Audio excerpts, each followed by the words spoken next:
అందరికీ నమస్కారం. తెలంగాణ రాష్ట్ర రాజకీయాల్లో తీన్మార్ మల్లన్న ఒక సెన్సేషన్, ఒక లక్ష్యంతో పనిచేసిన యువకుడు. ఈ తీన్మార్ మల్లన్న ఆయన పోస్ట్ గ్రాడ్యుయేట్ చదువుకున్న విద్యావంతుడు, అన్నిటికి మించి తెలంగాణ మున్నూరు కాపు కులస్తుడు, బీసీ బ్యాక్గ్రౌండ్ ఉన్న వ్యక్తి. ఈయన విలేకరు స్థాయి నుంచి న్యూస్ ఛానల్లో తీన్మార్ మల్లన్న అనే ఒక ప్రోగ్రాంలో ఆర్టిస్ట్గా పనిచేసి తద్వారా అదే పేరుతో ఆయన బయటకు వచ్చి క్యూ న్యూస్ అనే ఒక ఛానల్ పెట్టుకొని ఆ ఛానల్ ద్వారా ప్రజా సమస్యల్ని, వ్యక్తిగత సమస్యల్ని పరిష్కార వేదికగా పనిచేస్తూ వచ్చారు. దాని ద్వారానే గతంలో కేసీఆర్కి వ్యతిరేకంగా పోరాటం చేశాడు 10 సంవత్సరాల పాటు. కేసీఆర్ ప్రభుత్వం అనేక కేసులు పెడితే అనేకసార్లు జైలుకి వెళ్ళి వచ్చాడు.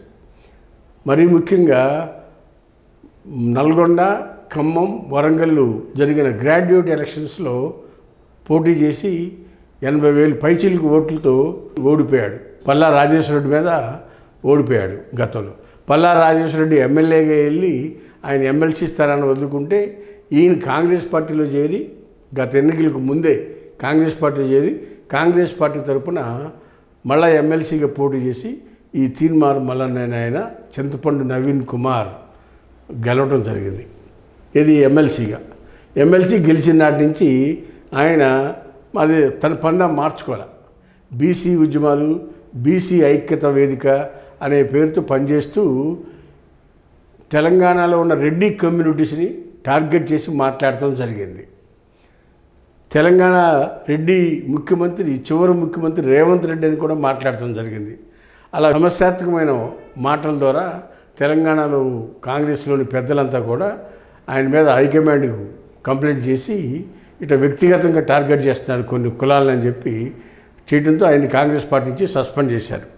అయితే ఈయన కాంగ్రెస్ పార్టీ నుంచి సస్పెండ్ అయిన తర్వాత అవటానికి కూడా కారణం ఏంటంటే, ఒక ముఖ్యమైన కారణం, బీసీలకు 42% రిజర్వేషన్ ఇచ్చి అసెంబ్లీలో తీర్మానం చేస్తే దాన్ని వ్యతిరేకిస్తూ ఈయన ఆ బిల్లు నమూనా కాపీని తగలబెట్టాడు ఆయన న్యూస్ ఛానల్లో.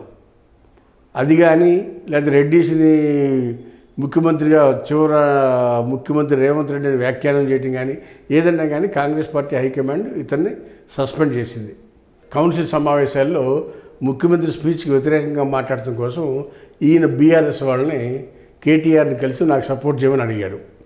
ఆ బిల్లు మీద మాట్లాడతాకి రెండోది త్వరలో ఢిల్లీలో బీసీల హక్కుల కోసం కానీ, బీసీ రైట్స్ కోసం కానీ, బీసీ రిజర్వేషన్ కోసం కానీ చేసి ఢిల్లీ వేదికగా పోరాటం చేస్తున్నాను, దానికి కూడా బీఆర్ఎస్ పార్టీ సపోర్ట్ కావాలని బీఆర్ఎస్ పార్టీకి దగ్గరగా వెళ్తున్న తీన్మార్ మల్లన్న అని సపోర్ట్ అడగడం జరిగింది.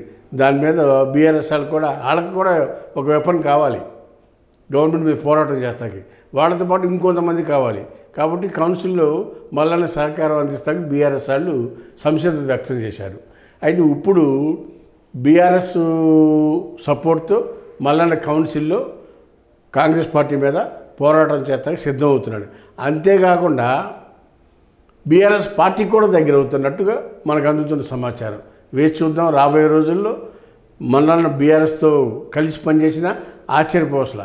ఎందుకంటే గత 10 ఏళ్ళు అధికారంలో ఉన్నప్పుడు అదే బీఆర్ఎస్ పార్టీ మీద దుమ్మెత్తి పోరాటం చేసిన ప్రథముడు ఈ మల్లన్న. మళ్ళీ ఇవాళ తిరిగి బీఆర్ఎస్ పార్టీ సహకారానికే దగ్గర అవుతున్నాడు. అంటే ఏంటి, ఈ సందర్భంగా మనం ఆలోచించాల్సింది, రాజకీయాల్లో పర్మనెంట్ శత్రువులు కానీ పర్మనెంట్ మిత్రులు కానీ ఎవరో ఉండరు, అవసరాలే అందరినీ కలుపుతూ ఉంటాయి అనేది యథార్థం. హాయ్ ఫ్రెండ్స్, మా ఫ్యూచర్ టుడే ఛానల్ చూస్తున్నందుకు చాలా థ్యాంక్స్. మరిన్ని లేటెస్ట్ వీడియోస్ కోసం వెంటనే సబ్స్క్రైబ్ చేయండి. అలాగే ఈ బెల్ ని కూడా రింగ్ చేసేయండి. మా లేటెస్ట్ వీడియోస్ నోటిఫికేషన్స్ అన్నీ మీ మొబైల్లో వస్తాయి. మా వీడియోస్ మీకు నచ్చితే లైక్ చేయండి, షేర్ చేయండి, నచ్చకపోతే కామెంట్ చేయండి.